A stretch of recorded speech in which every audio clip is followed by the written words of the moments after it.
एक गांव में दो भाई अपने अपने परिवार के साथ रहते थे। एक भाई अमीर था तो दूसरा गरीब।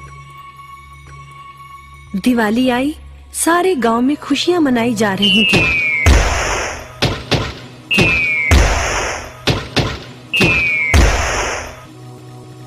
परंतु छोटे भाई के पास तो खाने लायक भी कुछ नहीं था। वह बड़े भाई के पास मदद मांगने गया। बड़े भाई ने दुत्कार कर बैरंग वापस भेज दिया। बेचारा उदास लौट रहा था कि रास्ते में एक बूढ़ा दिखाई दिया। बूढ़े के पास लकड़ियों का एक बड़ा सा गट्ठर था। बूढ़े ने उससे पूछा, क्या बात है बेटे, बहुत उदास हो? दिवाली पर तो खुश होना चाहिए। काहे की दिवाली ताऊ, मेरे भाई ने भी मेरी मदद नहीं की। मेरा परिवार भूखों मर रहा है और मैं कुछ नहीं कर पा रहा।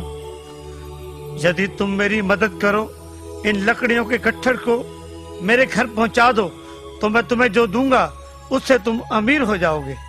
छोटा बूढ़े के पीछे चलता हुआ लकड़ियों के गट्ठर को उसके घर छोड़ आया। बूढ़े ने छोटे को एक मालपुआ दिया और बोला, जंगल में जाना, एक जगह अजीब तरह के 3 पेड़ तुम्हें दिखेंगे, जिसके पास एक चट्टान होगी। ध्यान से देखोगे तो चट्टान के कोने में तुम्हें गुफा का एक मुंह दिखेगा। गुफा में चले जाना, वहां 3 बौने रहते हैं। मालपुआ उन्हें बहुत पसंद है, वैसे किसी भी कीमत पर छोड़ेंगे नहीं। तुम उनसे धन नहीं मांगना, बल्कि कहना मुझे पत्थर की चक्की दे दो। छोटा भाई गुफा में जा पहुंचा। उसके हाथ में मालपुआ देखकर एक बौना बोला, ये मुझे दे दो, मैं तुम्हें इसके बदले में जो कहोगे दे दूंगा। छोटा बोला, मुझे बस अपनी पत्थर की चक्की दे दो।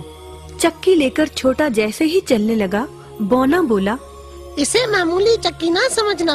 इसे घुमाने पर तुम जो मांगोगे इसमें से निकलता रहेगा। इच्छा पूरी होने पर इस पर लाल रंग का कपड़ा डाल देना, सामान बनना बंद हो जाएगा। चक्की लेकर छोटा भाई घर पहुंचा। पत्नी और बच्चे भूखे थे। उसने कहा, यहाँ पर एक कपड़ा बिछाओ। कपड़ा बिछाकर चक्की उसके ऊपर एक किनारे रखकर छोटे ने चक्की चलाई और बोला, चक्की चक्की चावल निकाल।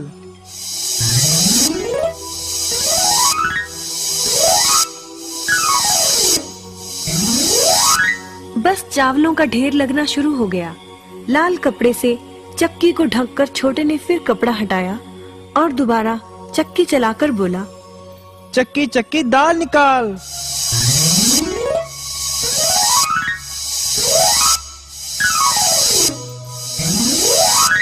ढेरों दाल निकलती रही। थोड़ी देर बाद छोटे ने चक्की को ढक दिया। दाल चावल बनाकर सबने अपना पेट भरा। रात सबने चैन की नींद ली। बचे हुए ढेरों चावल और दाल को लादकर छोटा अगले दिन बाजार में बेच आया। वापस आकर उसने फिर वही क्रम अपनाया और इस बार ढेरों गेहूं, चावल, भिन्न भिन्न दालें चक्की की मदद से निकाली और बेचकर ढेरों पैसे कमा आया। दिनों में ही वह अपने भाई से भी ज्यादा अमीर हो गया। चक्की की मदद से कभी घी, कभी तेल, कभी नमक, कभी मसाले, कभी बादाम, कपास, जो चाहे उसे प्राप्त होता रहता था।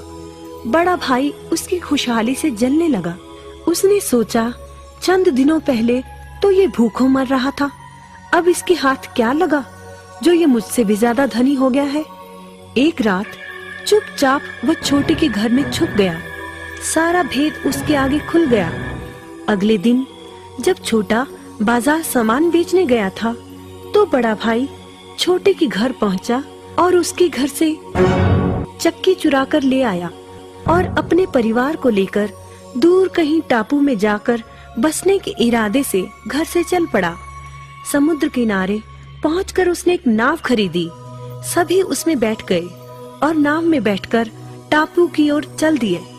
उसकी पत्नी हैरान थी कि एक बेकार सी चक्की लेकर उसका पति सारा घर बाहर छोड़कर हम सबको लेकर कहाँ जा रहा है। बड़े भाई ने पत्नी की जिज्ञासा शांत करने के लिए चक्की को घुमाया और बोला, चक्की चक्की नमक निकाल।